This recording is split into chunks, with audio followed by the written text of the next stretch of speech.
This is the decal plate used for repairing car headlights. It can turn a completely scrapped headlight into one that shines like new. However, high-level repairs often require only simple tools. Without a soldering iron, he simply heats a bent screwdriver and uses it as a makeshift iron switch without electroplating paint. For the peeled reflective bowl, he just does a thin repair. This craftsman's name is Tanis. He always follows the repair whenever possible principle. That's why he's well respected locally. This broken headlight cover was bought by Tanis for 300 rupees. He plans to restore it and sell it again. Now, Tanis begins disassembling the cover. Since there's no heat gun here, Tanis has to use a blowtorch to heat it. This softens the sealing glue along the edge. But the blowtorch is hard to control. A small mistake could burn the cover. So Tanis dares not heat it for too long. He just uses a screwdriver to pry it open, because the glue hasn't fully softened. Tanis struggles quite a bit during the process. After removing the cover, he finds the inner reflective coating badly peeled off. In most countries, something like this would be thrown out on the street. But in Tanis's eyes, it's still worth 3,000 rupees. Next, Tanis first washes the headlight cover with soapy water. Because soapy water is alkaline, it won't damage the cover. After washing it once with soap water, he rinses it clean with fresh water. Then he wipes it dry with a cloth. Next, he cuts out the cracked part. To cut precisely along the cracked area, Tanis uses the heated screwdriver to outline a rough shape.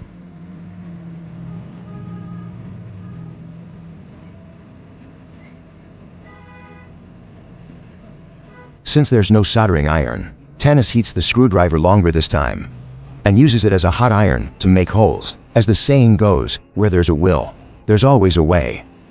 But to be honest, if I'd had such a good soldering iron before, maybe my old Beijing sandals wouldn't have fallen apart in less than 10 years.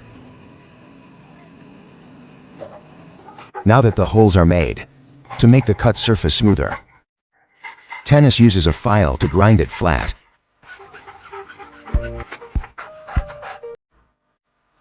After smoothing it out, he uses a piece of the same type of headlight cover as a patch. After placing the patch on the cover, Tanis applies glue and baking soda to firmly bond the patch to the cover.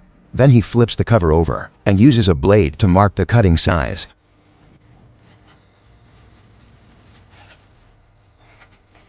Next, he cuts it along the markings with a grinding wheel. After cutting out a rough shape, he compares it against the headlight cover. Then he polishes the edges until they fit perfectly. Once the sanding is done, the patch can be installed back onto the headlight cover to make the joint area transparent. Tanis first fills the gap with baking soda, then applies glue over it. He sprinkles more baking soda in a certain ratio and spreads it evenly.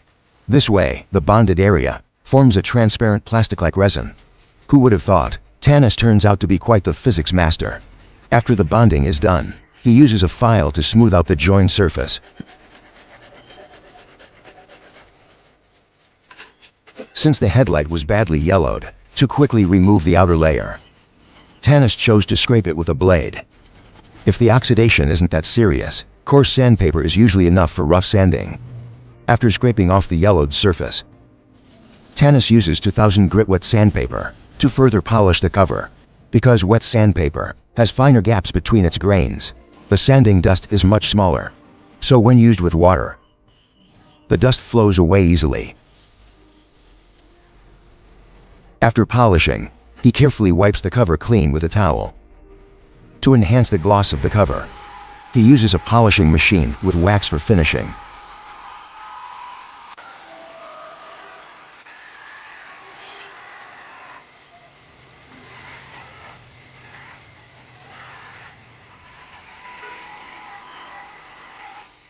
After polishing, he moves on to repair the reflector bowl. Tanis first wipes the reflector thoroughly clean. It's clear that the electroplating has badly flaked off. It can no longer reflect light properly. Before restoration, Tanis sprays a layer of headlight restoration solution.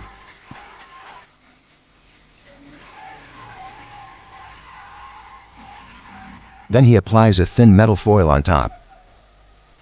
Next, he trims the foil neatly with a utility knife. and sticks it firmly in place. This foil, also known as a metallized layer, has excellent antioxidant properties. Even when exposed to air or rain, or acidic and alkaline water, it remains resistant to corrosion. That's why this method is the best choice for restoring reflectors.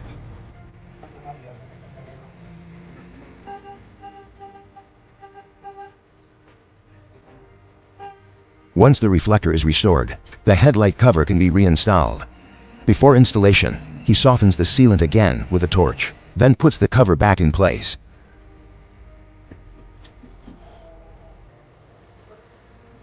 After reinstalling the cover, he uses clips to secure the edges all around. Then he heats it once more with the torch to achieve the best sealing effect, preventing water from entering the headlight.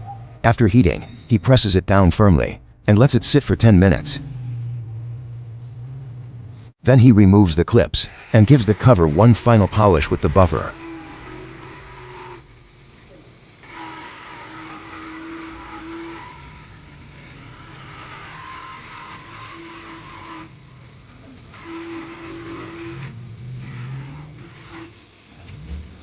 Once the polishing is done, the headlight restoration is complete.